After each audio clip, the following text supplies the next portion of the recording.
ये जो हमें दुख मिलते हैं ना, ये पाप के कारण मिलते हैं। लोग मारे घूम रहे हैं, दुख मिटाने के लिए सोचते हैं कोई जादू कर दे, कोई टोना कर दे, कोई जंतुर बांध दे, कोई आशीर्वाद दे दे। अरे काहे को पागल हो? यदि तुम अच्छे आचरण करते हो, भगवान नाम जप करते हो, सद्धर्म से चलते हो, तो तुम्हें किसी से आशीर्वाद मांगने की जरूरत नहीं। बात मान लीजिए, प्रार्थना मान लीजिए। दिखावे में लाखों लोग अपने जीवन को नष्ट करने के लिए तैयार हैं। ये माया का ही तो दिखावा है जिसमें जन्म के जन्म हमारे नष्ट होते जा रहे हैं। सत्य मार्ग को क्यों नहीं पकड़ते हो? किसी के आशीर्वाद की जरूरत नहीं आपको आनंद प्राप्ति के लिए। आप आनंद के बच्चा हो, आनंद स्वरूप हो। जिनसे आशीर्वाद मांगते हो उनके अंदर जो आत्म तत्व बैठा है वो तुम्हारे अंदर बैठा है। वही संपूर्ण आनंद लिए तुम्हारे अंदर बैठा है। तुम्हें किसी से गिगियाने की जरूरत नहीं। बस तुम अपने स्वरूप को नहीं पहचान पा रहे हो, अपनी शक्ति को जागृत नहीं कर पा रहे हो, इसलिए तुम दौड़े घूम रहे हो। भागने की जरूरत नहीं है। सत्संग सुनो, उसे अपने आचरण में उतारो। ये बात आप कागज में लिख लो, चाहे दिमाग में लिख लो। जब तक आपके आचरण शुद्ध नहीं होंगे, जब तक आप भजन नहीं करोगे, जब तक आप दूसरों को सुख नहीं दोगे, मन वचन कर्म से किसी को भी दुख नहीं पहुंचाना, तब तक आप भागे। और यहां से लेकर ब्रह्मलोक तक अगर आपको सुख मिल जाए तो बता देना। आ ब्रह्म भुवनान लोकान पुनरावर्तिनो, अर्जुन यहां सुख मिलने वाला है। आ ब्रह्म स्तंभ पर्यंतम सर्वम मायामयम जगत, यहां सुख मिलने वाला है। अगर सुख सिंधु भगवान का भजन नहीं करेंगे, बैठ के अपने घर में बैठकर आधा घंटा भजन नहीं करेंगे, मारे घूम रहे हैं, सोच रहे हैं ये भगवान का अवतार है, हमारा कल्याण हो जाएगा। ए भाई, जब भगवान वास्तविक अवतार लिए और जो भजन नहीं किए उनका भी कल्याण नहीं हुआ। भगवान के अवतार के समय हम भी रहे होंगे कहीं ना कहीं, किसी जीव जंतु के कल्याण हुआ क्या? अब भजन करोगे तो कल्याण हो जाएगा। हमारी बात मान लो। बार बार आपको कभी कड़वे शब्दों में, कभी मीठे शब्दों में बताते हैं, ए भाई, बचपन से भगवान के मार्ग में लगे हुए हैं, हमको अपना कर्म भोगना पड़ रहा है। जो शरीर रचना के समय रचा गया था वो सुखद या दुखद कर्म भोगना पड़ा। तो रामकृष्ण परमहंस जी के कैंसर था, भाई जी हनुमान प्रसाद पोद्दार जी के उदर में कैंसर था, बड़े बड़े महापुरुषों को भोगना पड़ा। तो प्रारब्ध को भोग लो। ये भोगने की सामर्थ्य नाम जप से आ जाएगी, और नाम जप करके जन्म मरण के चक्र से मुक्त हो जाओ। मान लो मेरी बात। क्या वृंदावन की परम पावन रज से बढ़कर त्रिभुवन में कोई रज है? इस रज में बैठकर तुम्हें आनंद नहीं मिल रहा तो कहां मिलेगा तुम्हें? क्या भगवान नाम से बढ़कर कोई अमोघ शक्ति है जो भगवान को अधीन कर सके? सुमिर पवन सुत पावन नामू अपने बस करी राखे रामू, लेकिन समझ में नहीं आता। ये जीव सोचता है कोई तपस्वी, कोई सिद्ध से हमारे दुख दूर हो जाए। नहीं, भगवान के वचन सुन लीजिए। दैवी हेषा गुणमयी मम माया दुरत्तया मामेव ये प्रपद्यन्ते माया में ताम तरन्ति। ये गुणमयी माया को पार करना बहुत कठिन है। एकमात्र उपाय है, मेरी शरण में आ जाओ। हरि शरणम श्री कृष्ण शरणम मम। जब तक प्रभु की शरण में नहीं तब तक माया मुक्त। पर समझ में नहीं आता, लोगों को ऐसा लगता है मैं जाऊंगा आशीर्वाद मिलेगा, मैं सिद्ध हो जाऊंगा, सब दुख नष्ट हो जाएंगे। आप समझो, हमारी प्रार्थना को समझो। हम अंदर से पीड़ित होकर बोल रहे हैं, आप लोग समझते नहीं हो। भगवान का भजन किए बिना कहीं भी भाग के चले जाओ, आपको शांति नहीं मिलेगी प्यारे। और घर में बैठकर यदि भजन करोगे तो घर तीर्थ हो जाएगा, घर में भगवान पधारेंगे, आप आनंदित हो जाओगे। संत संग का फल होता है भागना, मिट जाना। सत्संगत संस्कृति कर अंता, ये जो जन्म मरण का भागना ये मिट जाएगा। ये छोटे मोटे भागने से, शब्द सुना, मनन किया, आचरण में लग गए। कभी महीना 2 महीना में अगर संयोग बना तो हम बैठ के सत्संग सुन रहे हैं, नहीं तो हमारे पास यंत्र है, हम रोज उससे नवीन उत्साह प्राप्त करें भगवत मार्ग में चलने का। जब मिले तब दर्शन कर लिए, नहीं तो हम उनकी आज्ञा पर चल रहे हैं तो हमारा सदैव सानिध्य है। भागने की जरूरत नहीं। नहीं भाई नहीं, थोड़ा चैन लो, थोड़ा शांति लो, भागने की जरूरत नहीं है। अंदर से भगवान को सुमिरन करने की जरूरत है। थोड़ा संयम में आओ। जिसको देखो मनमानी आचरण कर रहा है, सोचता है कोई संत महात्मा आशीर्वाद दे देंगे, तो तुम्हें संत महात्मा मिलेंगे ही नहीं। तुम करोगे पापाचरण तो संत महात्माओं का सानिध्य नहीं मिलेगा। पापवंत कर सहज स्वभाव, भजन मूर्ति भावन काऊ, जो पे दुष्ट हृदय सोई होई, मोरे सन्मुख आओ की सोई। अच्छे आचरण करो, घर बैठे महात्मा मिल जाएंगे, कोई आ जाएंगे ऐसे तुम्हें कृतार्थ कर जाएंगे। कहीं तुम भेज दिए जाओगे जिनके वचन से तुम कृतार्थ हो जाओगे। हमारी प्रार्थना को मानिए, अपने इस अमूल्य मानव जीवन को कूड़ा करकट की तरह मत नष्ट कीजिए। श्रीपाद कह रहे, नेत्रे उत्पाटित सपदि स्त्री क्षणे लालसा चेत। यदि ये गंदी लालसाएं उत्पन्न हो रही हैं तो थोड़ा शासन में लाओ अपनी इंद्रियों को, छूट मत दो। बहुत जीवन व्यर्थ कर दिया इन इंद्रियों ने, अब सावधान हो जाओ। तुम स्वतंत्र सिंहवत जीवन व्यतीत करने के लिए मानव जीवन प्रकट किए भगवान ने तुम्हारा। तुम इंद्रियों के गुलाम होकर, मन के गुलाम होकर, भोगों के गुलाम होकर के जीने के लिए नहीं आए हो मनुष्य देह में। देवता तरसते हैं इस मानव देह के लिए। क्यों? क्योंकि साधन धाम मोक्ष कर द्वारा, इसे साधना करके हम जीवन मुक्त महापुरुष हो सकते हैं। लेकिन नहीं, बस कोई ऐसा कुछ कर दे जिससे हमारा पति बन जाए, कोई ऐसा कर दे कि हम स्वस्थों को भोग भोगें, कोई ऐसा कर दे सारी झंझटें मिट जाएं। अरे औरों की तो बात जाने दो, भगवान जिनके घर में अवतरित हुए आप वहां दृष्टि डालिए। इतने बड़े भजनानंदी महात्मा वसुदेव और देवकी कंस कारागार में बंद किए हुए भगवान पधार रहे हैं, हथकड़ी बेड़ियों से जकड़े हुए। आप विचार कीजिए, भगवान के सिवा तुम्हें कोई बंधन मुक्त नहीं कर सकता, और सब तरंगे हैं। भगवान भगवान है, हमारी बात को समझ लो। भगवान भगवान है, भगवान के भाव में डूब करके सब भगवत स्वरूप हैं। तरंग में वायु विकार है, वायु विकार हटा तो समुद्र ही है। पर इतना भेद है कि समुद्र करोड़ों अनंत तरंगे प्रकट कर सकता है, लेकिन एक तरंग समुद्र नहीं प्रकट कर सकती। ऐसे ही जितने महापुरुष हैं, जितने सिद्ध महापुरुष हुए, भक्त हो चाहे ज्ञानी हो चाहे योगी हो, वो माया विकार को नष्ट करके ब्रह्म रूप में लीन हो गए, तो ब्रह्म स्वरूप वो भी हो गए। ब्रह्मविद ब्रह्म ही भवति। लेकिन ब्रह्म तो ब्रह्म है, जिसने एक संकल्प मात्र से अनंत सृष्टि का सृजन कर दिया, उसकी समानता करने वाला त्रिभुवन में कोई नहीं है। तो उन्हीं भगवान की, चाहे निराकार मानो, साकार मानो, सगुण मानो, निर्गुण मानो, उन्हीं भगवान की शरण में जाने के लिए सब संत महात्मा, और जो भगवान की शरण से अलग करके अपने को भगवान माने, तो हमें लगता है फिर बचना चाहिए ऐसे भगवानों से, जो अपने वचन से, अपने आचरण से, अपनी हृदय की भावनाओं से जीवों के माया जनित आकर्षण को नष्ट करके श्री भगवान से प्रीति करावे। उसे संत कहते हैं, उसे ब्रह्मर्षि कहते हैं, उसे महात्मा कहते हैं, उसे भक्त कहते हैं। शास्त्र उठा के देख लो, ब्रह्म स्वरूप हो गए हैं। दूसरों ने अनुभव किया कि साक्षात ब्रह्म है, लेकिन वो जब बोले तो अपने को ब्रह्म नहीं बोले। गोस्वामी तुलसीदास जी साक्षात भगवान के स्वरूप हो चुके। वो क्या कह रहे हैं? जो मैं अपने अवगुण कहूं, बाढ़ई कथा पार नहीं लहूं, ताते मैं कछु अलप बखाने, थोड़े महू समुझे सयाने। कह रहे मैं अपने अवगुणों की यदि कथा कहूं तो ग्रंथ भर जाएगा। थोड़े बता दिए हैं कि मैं अवगुणी हूं, इसमें जो विवेकी जन हैं वो समझ पाएंगे मेरी बात को। क्या समझ पाएंगे? कि भगवान की शरण में जाने से जीव भगवत स्वरूप हो जाता है। गोस्वामी जी भगवत स्वरूप है। सामने भगवान बैठे हुए सबरी माता का स्तवन कर रहे हैं नवधा भक्ति के द्वारा, और सबरी जी ऐसा कह रहे, अधम ते अधम अधम अति नारी, तिनमा मैं मति मंद अघारी।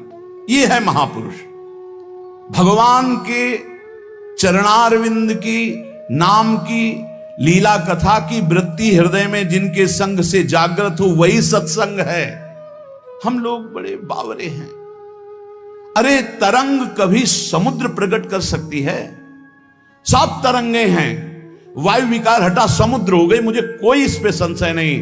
बूंद अलग है तो बूंद है, और समुद्र में गिर गई तो समुद्र है, लेकिन बूंद समुद्र नहीं प्रकट कर सकती। ऐसी करोड़ों अनंत बूंदे समुद्र से, लहरों से ऐसे उठती रहती है, उनका नाम भगवान है, जिनसे अनंत महात्मा, अनंत ब्रह्म ऋषि, अनंत ब्रह्मांड सृजन, उन भगवान की शरण में जाने से इस माया से मुक्ति होती है।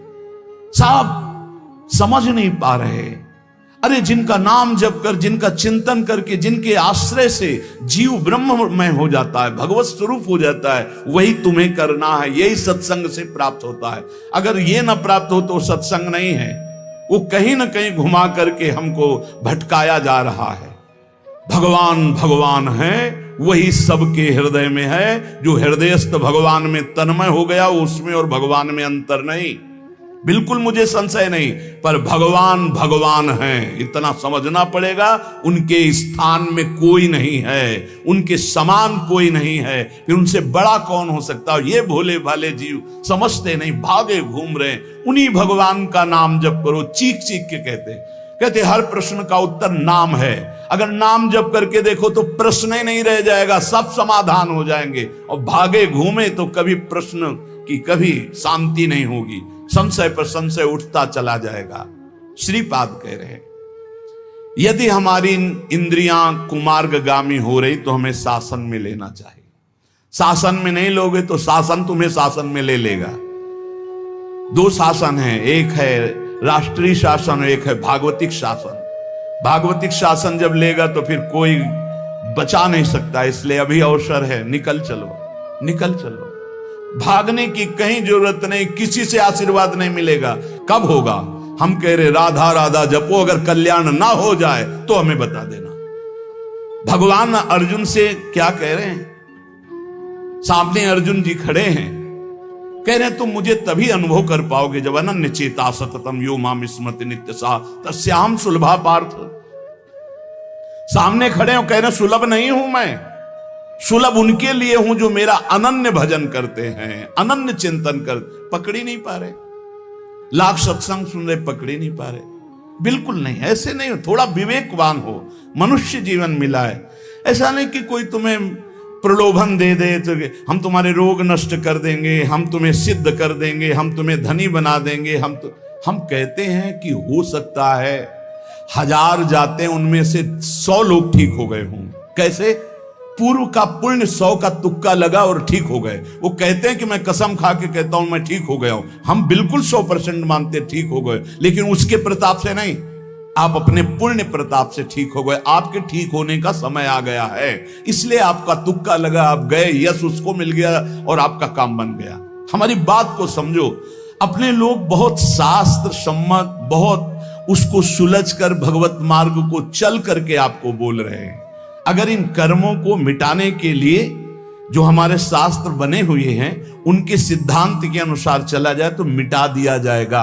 लेकिन जब मिटाने की सामर्थ्य आती है तब लगता है अब इसको रख के क्या करेंगे, हमारे को तो प्रभु के पास जाना है, हमें तो दिव्य भाव देह प्राप्त है, हमें अपने स्वामी, अब इस शरीर का क्या करेंगे। तो जैसे सांप अपनी केचुल से संबंध नहीं रखता, ऐसे महापुरुष अपने शरीर से संबंध नहीं रखते। आप हमारी बात को समझ नहीं पा रहे, भटकते घूम रहे हैं, मारे घूम रहे हैं, क्लेश, अशांति, नाना प्रकार के दुख। अरे भाई, भगवान की शरणागति प्रतिपल परमानंद प्रदान करती है। क्यों नहीं शरण में हो जाते? क्या तुम्हारा पांच भौतिक देह नहीं? क्या हमारा पांच भौतिक देह नहीं? क्या तुम भगवान के अंश नहीं? क्या हम भगवान के अंश नहीं? अंतर क्या है? तुम संसार का चिंतन करते हो, भगवान का चिंतन करते हैं, तो क्या तुम भगवान का चिंतन करके नहीं बन सकते महापुरुष? क्या तुम स्वयं ऐसी शक्तियों को जागृत नहीं कर सकते? तुम सो रहे हो, जागो, भागने की जरूरत नहीं। ये जो गलत इंद्रियां जा रही हैं, इन इंद्रियों को रोकिए, भगवान की तरफ लगाइए। नहीं लगाओगे तो कहीं भाग के चले जाओ, धोखा ही मिलेगा, तुम्हें शांति नहीं मिल सकती, तुम्हें विश्राम नहीं मिल सकता, तुम सुखी नहीं हो सकते। इन बातों को लिख लो और पूरे विश्व में घूम के चले आओ, चाहे जहां चले जाओ, कुछ नहीं होने वाला। मारे मारे केवल घूमते रहो, समय बर्बाद करते रहो। वही समय एकांत में बैठकर राम कृष्ण हरि बोलो, राधा बोलो, अभी आनंद आ जाएगा। हम ये नहीं कहते कि तुम करोड़पति बन जाओगे, तुम्हारे सारे काम बन जाएंगे, लेकिन हम ये कहते हैं कि तुम्हारा हृदय शांत हो जाएगा, तुम्हारा भागम भाग मिट जाएगा, तुम एक गंभीर हो जाओगे, धैर्यवान हो जाओगे, तुम लड़ना सीख जाओगे दुखों से, तुम सुखों से भूल करके पापाचरण कर बैठे हो, दुखों में इतना तुम हो जाते हो कि अपने जीवन को भी नष्ट करने की सोच। ये सब भगवत विमुख जीव का लक्षण है। भगवत सन्मुख होने पर सुखों में दूसरों को बांटा जाता है और दुख में सहकर भगवान के नाम का स्मरण करते हुए उस दुख के समय को काटा जाता है। समझते नहीं।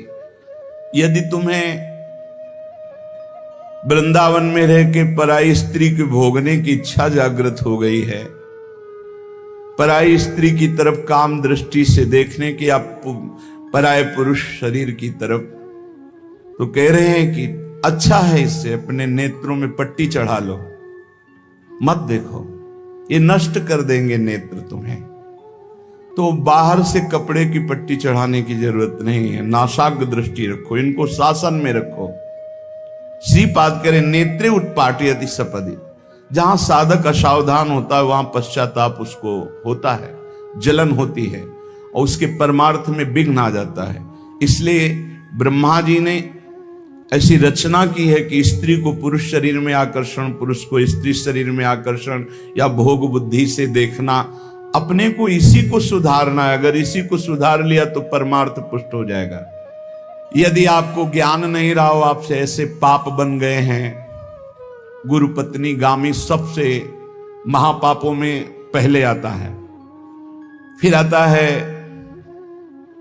जो ब्रह्म ऋषिजन हैं उनकी भार्या, फिर आता है मद्यपान मदिरापान करना, फिर स्वर्ण की चोरी करना,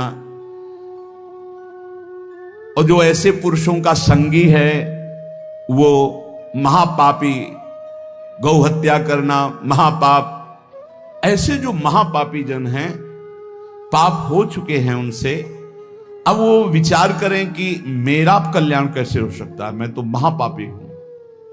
तो श्रीपाद करें हर जीव को अंतिम सांस तक भगवत प्राप्ति का मार्ग खुला है। बहुत बड़ी बात है, बहुत बड़ी बात है। आज तक भोगना पड़ रहा है गुरु पत्नी गामी का कलंक चंद्रमा जी को, आज तक। ये बड़े बड़े महत पाप हैं जो लोग नहीं समझते हैं। ये बात समझ लें, पर स्त्री गमन, मदिरापान, द्वैत कीड़ा, स्वर्ण चोरी, गुरु पत्नी गामी, ब्रह्म ऋषियों की तरफ जो उनकी भार्या है उनकी तरफ ये काम भाव से देखना, गौ हत्या, ये महत पाप है। ये पाप नष्ट कर देते। भ्रूण हत्या, ये सब महत पाप है। अगर ये पाप बन गए हैं जाने अनजाने में जीवन में, और अब हमने सत्संग सुना तो अब हमें प्रायश्चित हो रहा है कि मेरा कल्याण कैसे हो सकता है। तो श्रीपाद कह रहे एक बार हृदय से जलन पैदा करो कि मेरे से बहुत गलती हो गई, और श्रीधाम वृंदावन आ जाओ। वृंदावन की परिक्रमा करो, रज में लौटो, रसिकों का संग करो। ये नियम ले लो कि अब जीवन में कभी पाप नहीं करेंगे, और नाम जपना शुरू कर दो। तो कह रहे हैं निश्चय सुनिर्वाही महाधार्मिका, निश्चित वो धार्मिक हो जाएगा, उसके सारे पाप नष्ट हो जाएंगे और भगवत प्राप्ति कर लेगा इसी जन्म में। भगवत प्राप्ति आखिरी सांस तक हो सकती है। आखिरी सांस में बोला राधा राम कृष्ण हरि, बिल्कुल भगवत प्राप्ति हो जाएगी। विश्वास कर लो इस बात पे। इसलिए कोई भी कभी निराश न हो कि मुझे भगवत प्राप्ति नहीं हो सकती, मेरा कल्याण नहीं हो सकता। इस श्लोक में श्रीपाद ने बताया यदि ऐसे महापाप किए हुए हो तो श्रीधाम वृंदावन आ जाओ। धाम है भगवान का, निज धाम है। जो बड़े बड़े तीर्थों के अवगाहन से पाप नष्ट नहीं होते, जो कि महापाप कहलाते हैं, वो धाम में रज में लौटने से, परिक्रमा करने से, नाम कीर्तन करने से, सत्संग सुनकर सतमार्ग में चलने से, कह रहे हैं निश्चय सुनिर्वाही महाधार्मिका, निश्चय उसके सारे पाप नष्ट हो जाएंगे और वो धार्मिक ही नहीं महाधार्मिक हो जाएगा। यदि ऐसा पुरुष है, ऊपर के श्लोक में जो बताया महापापी, अब कह रहे हैं अगर ऐसा पुरुष है कि कभी धर्म की चर्चा ही नहीं सुनी, जो सदैव अधर्म में ही ग्रस्त रहा है और इतना नीच है कि पापी लोग भी उसकी निंदा करते हैं। कुछ पाप ऐसे होते हैं जिनकी पापी लोग भी निंदा करते हैं। जैसे जेल कोई जाता है, हमें बताया गया है, तो उनमें कैदी लोग पूछते हैं क्या करके आए, वो बताया गया कि भाई ये राष्ट्र रक्षा के लिए ऐसा ऐसा किया, पर अधिकार नहीं था, तो अनाधिकार चेष्टा में इसने अपने समाज की रक्षा के लिए ऐसे ऐसे किसी ऐसे उपद्रवी को मारा। तो हाथ मिलाते हैं उसको सम, ये काहे क्या है, बोले अपनी बेटी के साथ ऐसा गंदा आचरण कर। तो बोले वहां के कैदी भी गुस्सा होकर उस पर दृष्टि रखते हैं, उसे घृणित दृष्टि से देखते हैं। तो यहां कह रहे हैं जो धर्म की वार्ता नहीं जानता, अधर्म से ग्रसित रहा है, और नीच पुरुष पापी लोग भी उस पर क्रोध दृष्टि से देखते हैं कि बहुत ही नीच है ये। ऐसे खोट कर्म करने वाला समाज से जो बहिष्कृत हो चुका है और निश्चित हो चुका है कि अब इसकी दुर्गति पक्की है, उसके लिए भी एक चांस है। बोले निजोरु कृपया शांत्या च वृंदावनम स्वस्मिन नामृत चेत ददाति वसतिम धन्योस्ति वृंदावने। बोले निज कृपा से वृंदावन उसको पावन कर सकता है यदि वह करके ये जीवन भर का नियम ले ले कि अब मरूंगा तो इसी रज में वृंदावन से कभी बाहर नहीं जाऊंगा, तो असीम कृपावान प्रिया प्रीतम का निज धाम ये उसके सारे पापों को नष्ट करके उसे धन्य कर, धन्योस्ति वृंदावने, उसे धन्य बना देगा। पहले में महापापों का वर्णन किया, दूसरे में नीच आचरण करने वाला अधर्मी जो सबसे ज्यादा तिरस्कृत है, वो भी अगर श्रीधाम वृंदावन में आमरण वास स्वीकार कर ले कि अब वृंदावन, वैसे तो मैं बहुत पापी नीच हूं पर अब वृंदावन को नहीं छोड़ सकता, आजीवन वृंदावन वास करूंगा चाहे जितना कष्ट मिले, तो श्रीपाद कह रहे हैं चेत ददाति वसतिम धन्योस्ति वृंदावने। वो वृंदावन वास स्वीकार करने के कारण वृंदावन की कृपा से निष्पाप होकर धन्योस्ति, धन्य हो जाएगा, अर्थात उसको भी भगवत प्राप्ति हो जाएगी। देखो जब आनंद मिलेगा तब मन पंगु हो जाएगा। जैसे भौरे में बहुत बड़ी ताकत है कि चाहे जितना मजबूत काठ हो, वो बड़े मौज से खेलते खेलते उसमें छेद कर देगा। जब कमल की पराग वृत्ति में वो पहुंचता है तो थोड़ा सा भी पराग को धक्का न लगे, शांत होकर बैठ जाता है, चाहे जीवन खोना पड़े वो कमल की पंखुड़ी को नहीं काटता।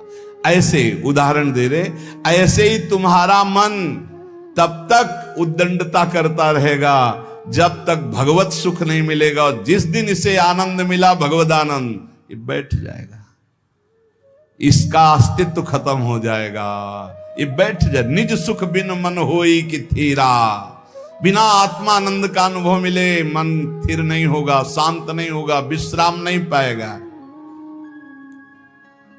भौरे का दृष्टांत देकर के मन को समझा रहे कि मन भौरा है, भटक रहा है विविध भोगों में, बड़ा मजबूत है, बलशाली है, लेकिन ये तभी निर्बल बनेगा जैसे भौरा कमल में आ जाता है तो वहां अपना बल खो देता है। ऐसे ही श्री हरि चरणारविंद, हरि नाम, भगवद आश्रय, भगवत भक्ति, इसी में मन आनंद को प्राप्त होगा।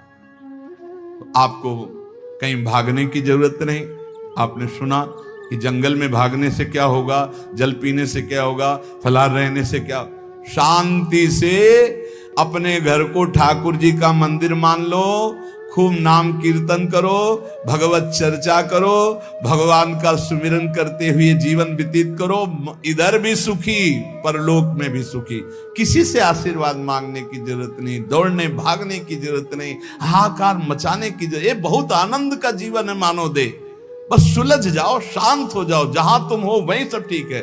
जो मिल जाए, रूखा सूखा फल है, अन्न है, जल है, जो मिल जाए प्राण पोषण करो, भगवान का चिंतन करो, सद आचरण करो, बड़ा आनंद में जीवन होगा। लेकिन आनंद से जीने के लिए असद आचरण करते हो, पापाचरण करते हो, आनंद की खोज में, कहां पापाचरण में आनंद है, इसलिए सद आचरण में आ जाओ।